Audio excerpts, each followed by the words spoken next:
It is Thursday, and that means we are back in Lynn kitchen. Lynn is a nutrition educator with the University of Maryland Extension, and if you're looking for a hearty recipe that's both easy and can feed the entire family, then Lynn has the recipe for you. Let's check out how to make 7-minute soup.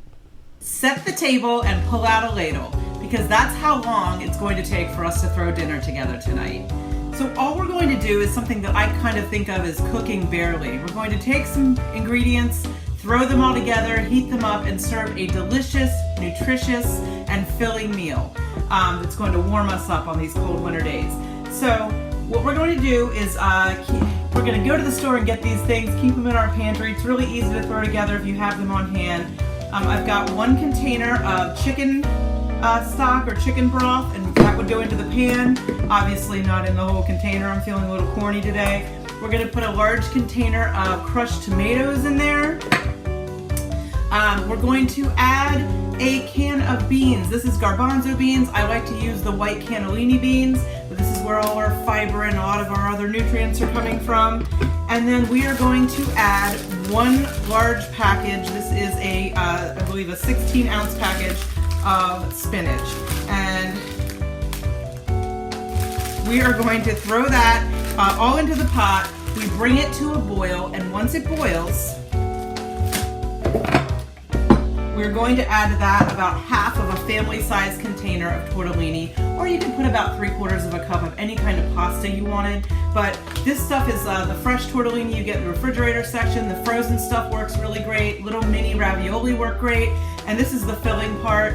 And then you add them to the pan. These take 4 minutes to cook. As soon as these are heated through, you have a very hearty and nutritious soup.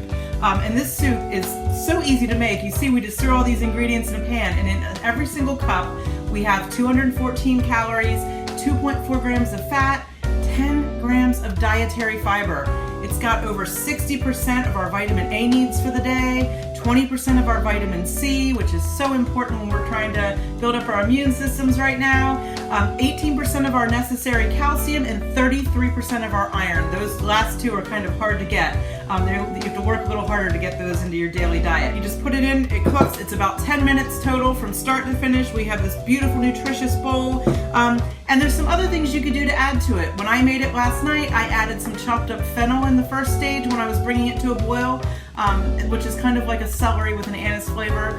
And I added some escarole, which is an Italian lettuce. But you could add whatever you wanted to add this, to spruce it up a little, or to make it a little more fancy. You can add whatever seasonings and spices you wanted. You could add a little garlic here.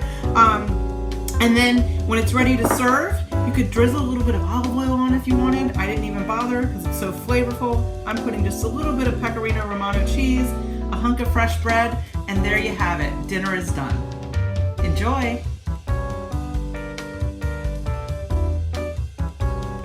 Now, as a reminder, we do have all of nutrition educator Lynn tips and tricks on our website. To find them, just log on to 47abc.com and click on the Good Morning Delmarva page.